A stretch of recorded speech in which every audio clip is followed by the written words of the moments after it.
नमस्कार मंडळी. तर आजच्या ब्लॉगमध्ये आपल्या सर्वांचे स्वागत आहे मित्रांनो. ब्लॉग सोडण्यासाठी भरपूर उशीर झाला आहे, कारण 19 तारखेचा हा ब्लॉग आहे मित्रांनो. पण टाईम न भेटल्यामुळे हा ब्लॉग मी आज सोडत आहे मित्रांनो. मस्तपैकी 19 फेब्रुवारी जेवणाची आमची सगळी तयारी चालू होती मित्रांनो. भाजी मंडळी गेलो होतो, पण आपण भांडे वगैरे सगळे आपले उतोष मंदिरातनं काढले. सगळेजण आम्ही 5-6 जण मिळून भांडे वगैरे सगळे धुतले मित्रांनो, कारण यावर्षी आपण दालचापात न करता सर्व जेवणाचे नियोजन केले होते. मग सगळे लेडीज वगैरे आल्या, त्यांनी चिराचिरी वगैरे त्यांची सगळी चालू झाली मित्रांनो. मग थोडाफार आपण मसाला आणला होता, पण बाकीचा मसाला राहिला होता, पण आपण मसाला वगैरे घेतला मित्रांनो. मसाला जेवणासाठी भरपूर मसाला लागतो मित्रांनो, कारण 1400 माणसं जेवण आपण केलं. तर मग स्वच्छता बिच्छता करणार आले. श्रवण काय टाईम देत नव्हता, पण आज काय श्रवण मनावर घेतलं होतं की आज पूर्ण टाईम मंडळासाठी द्यायचं, आणि सगळं मग सगळं सामान वगैरे सगळं श्रवण आज उचलायचं वगैरे काम केलं. पुन्हा आम्ही तर अजय भैया पद्धतीने आटाचे वगैरे पुन्हा आम्ही जाऊन गावात जाऊन घेऊन आलो.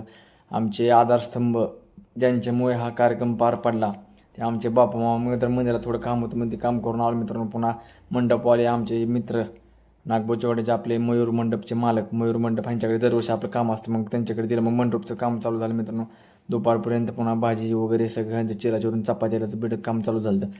चला म्हणलं थोडा टाईम आहे, तर म्हणलं मस्तपैकी आपण थोडा वेळ टाईम म्हणलं सगळे मित्र कंपनी होती. मग चला म्हणलं मग थोडी आमची गल्ली थोडा वेळ फिरलो, गल्लीतून थोडीफार पट्टी गोळा केली. कारण मित्रांनो एवढा मोठा कार्यक्रम करायचा म्हणलं पट्टीचे नियोजन आणि पूर्ण नियोजन केल्याशिवाय एवढा मोठा कार्यक्रम होत नाही मित्रांनो. मग संध्याकाळी जी वेळ झाली सगळे जरा थोडी काढाकाढी वगैरे करून ठेवू म्हणलं, कारण पुन्हा भरपूर गर्दी पडेल म्हणलं. एकदा गर्दी पडली पुन्हा काय सुचत नाही मित्रांनो. आणि एवढा मोठा कार्यक्रम करणे हे पण सोपं नसतं मित्रांनो, हे केल्याशिवाय समजत नाही. मग सगळे ओके मंडप वगैरे सगळं ठोकून झालं. सगळे आमचे मित्र कंपनी सगळे टकाटक मध्ये टाचेचे कपडे बिपडे घालून आले. मग बार्शीचे आपले आमदार साहेब आणि आमच्या मंडळातले सर्वजणांनी मिळून आपले शिवछत्रपतींची आरती झाल्याशिवाय आपण जेवण सुरू करत नाही. मग आरती वगैरे केली मित्रांनो. भोग वगैरे आले. एक नंबर कार्यक्रम झाला मित्रांनो. दरवर्षी होत तसाच झाला, याच्यापेक्षाही चांगला झाला मित्रांनो. आणि यावर्षी जेवण केलं त्याच्यामुळे 1 नंबर झाला. मग भाऊने आरती वगैरे केली मित्रांनो मस्तपैकी.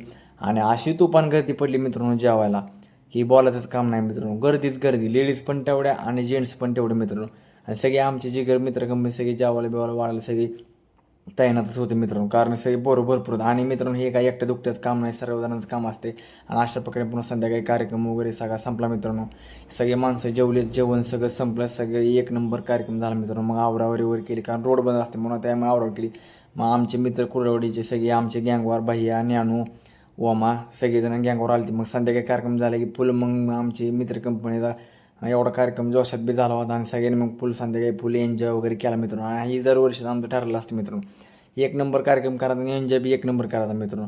संध्याकाळी मित्रांनो आम्हाला जेवायला भेटलं नाही. मग आमची गँगवर सगळे जेवायचं राहिलं होतं. आम्ही 4-5 जण, मग तसेच आम्ही काय असेल ते खाल्लं मित्रांनो, कारण जेवायला सगळं संपलं होतं.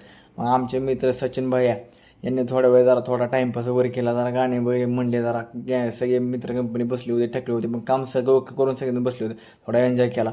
आणि दुसऱ्या दिवशी मित्रांनो हे बघा सगळं सामान वगैरे ठेवलं, कार्यक्रम 1 नंबर झाला मित्रांनो. हे करणं मित्रांनो खरंच सोपं नसतं, हे केल्याशिवाय समजत नसतं. आणि जेवायला जीव देण्या असल्या सगळ्या गोष्टी शक्य असतात.